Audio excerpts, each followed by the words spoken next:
Thank you, Gabby, for joining me today for another fantastic Vista Spotlight. So why don't we just jump right in and tell me a little bit about where you're serving, what your role as a Vista is, and how you've been doing. Yeah, totally. So I am out in Idaho, which is pretty cool. It's a very different experience. I'm from the East Coast, so it's been a big change, but I think part of the Vista experience is kind of getting to like have a big change like that, and have a support behind it, which is really cool. And I am an outreach and education coordinator at Vista, so I do a lot of really just trying to develop resources, share information with benefits access volunteers on how to successfully enroll people in SNAP or direct them to different food resources. I handle social media stuff, newsletters, kind of just anything to get the word out there about like food assistance resources and things like that. Oh, okay, so sounds like a vital piece of the puzzle there. Um, Yeah. So coming in, did you were you given like kind of expectations or any kind of benchmarks and like how do you see like your role and what your host site kind of how it fits into the kind of anti-hunger space there? Yeah. I don't know about like any like very specific benchmarks or anything in particular. But I think kind of just like reflecting on my experiences and my time here coming up on my year. Um, Knowing how many people we've touched through all of our different like outreach and education programs. And to your point, kind of how that fits in like the big anti-hunger space. I think Idaho is a very tough state sometimes to do some of this outreach work in, but that I think that also makes it even more rewarding when there is kind of hesitancy about government programs in general. And I think I know for me personally, one of the biggest takeaways that I've had is kind of just how we frame a lot of our messaging about SNAP information and food resources and everything like that, and kind of shifting it away of from a government assistance, food assistance standpoint to these are benefits that can help you put food on the table. These are benefits that can help you maybe like pay for food to like have a party for your grandkids or something like a birthday party, things like that, and kind of just reframing it about meeting people where they are and like why they might be in need of assistance, and kind of framing it that way. So that's one piece. And then I guess also kind of just how many people we've been able to actually directly help apply for SNAP is pretty awesome. Seeing those numbers increase and really seeing people get the assistance that they need. And then also finding people if they're not eligible but really do need assistance, pointing them in the direction of things like food banks and mutual aid and other type of resources that they can have. Right. I think that kind of just speaks to like I feel like hunger in general and like what we experience from kind of our place of being able to commit to a year of Vista service. Right. Like I feel like there's a moment or many moments of kind of like exposure to like I didn't even realize the kind of the scope of this problem. And I'm Right. sure like moving from like the East Coast to like the Midwest, I haven't had that experience personally, but I'm sure Uh, I'm sure you've learned a lot, or it's a different Yeah. setting for sure.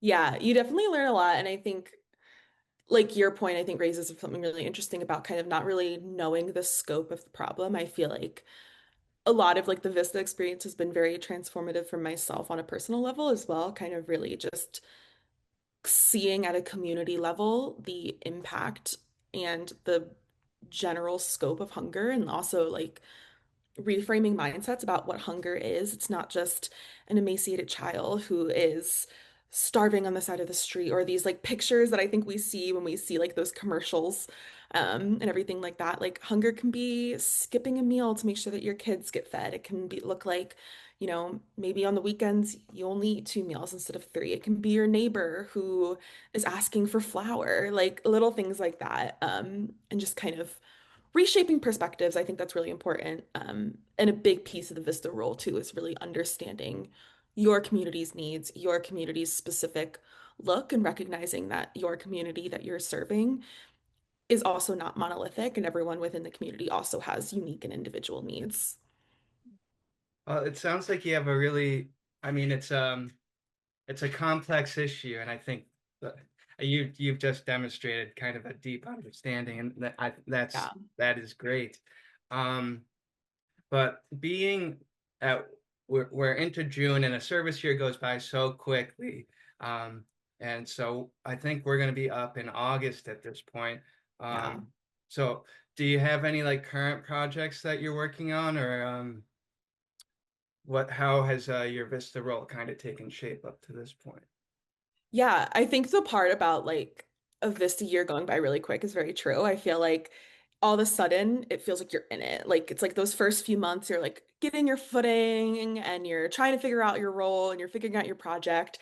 And then all of a sudden you feel like you're really in it. And then all of a sudden you have like 1 day left in your term is what it feels like. But really working on as a big role of Vista being that capacity building is trying to create maybe like a resource of some sort that can be used as like a guide, like a SNAP outreach or a food outreach and education guide, with like tips and best practices, and something that can also be shared internally with the Vista group for other host sites, people who are doing similar work, and also just continuing to, when I can, be able to help out my community, meet them where they are, just continue the work that I've been able to lay the groundwork for, and see ways that I can build on it. And then also how future vistas can build on it as well. Our program director likes to call it kind of the patchwork or the Right. like the quilting. I'm butchering the I'm butchering the phrase, but you get the point. Then Yeah. just It really sharing is your a quilt, tools. right? Yeah, Yeah, it's like you learn from the people before you. You hope to lay like the next square, the next granny square in the quilt for the next person, and you can build this like really beautiful crocheted piece of anti-hunger work. right. And there's always something to pull from and something to modify and change, Right. and the work continues. Um, Exactly.